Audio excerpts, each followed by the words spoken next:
And being good is not a part of why he's here. Continue to listen. This gets better. Why we exist, you're playing with the word why there. Science is working on the problem of the antecedent fact. Oh, now science is still working? Yes, you're on What's the Bible Say? Yes, caller? Yeah, I got a question for you, Johnny. Yes, sir. What do you keep putting Jessica and them down for? Are you putting them up?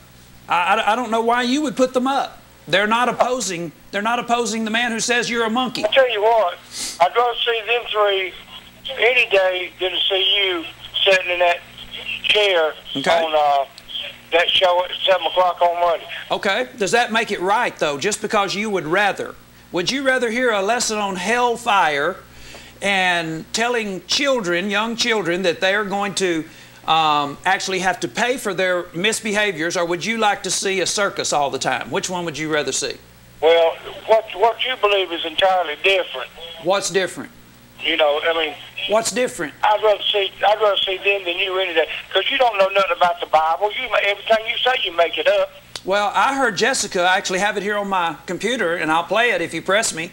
She told everybody they ought to get off their cell phones, and they ought to pay more attention to their children. I mean, she was basically getting after people for spending time on their cell phones. Now, what about that? Is that biblical?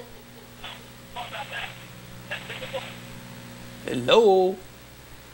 I'm still listening. Okay, so what's the difference, sir? I mean, have you ever heard her preach? When she gets in the pulpit, she gets after stuff. But when she's up here in front of y'all, it's kind of like, well, she doesn't ever want anybody to think that she's not being nice. It's nice of me to stand up for the truth, sir. Do you not like people that will stand up for the truth? Let's say, for instance, if your neighbor was talking about killing you and I came over and said, please don't kill the caller, would I be nice? That's Larry's. Larry's basically, he would kill you over his plants. Well, I can't blame him for that. I mean, I'd cry over a dog, but I'd kill one of y'all if you walked up in the driveway. Really? You're one of these tough guys in Martinsville, aren't you? Oh boy. Just don't never walk to the house, Bubba. Well, tell me your name and I'll try not to. Oh, you won't. I look out for you all the time. You do? I'm a dangerous man, am I Bubba? not? Huh? Public enemy number one. You a little Bubba. What's that now? I said, you a little Bubba. A little Bubba, okay. All right, you got my number. All right.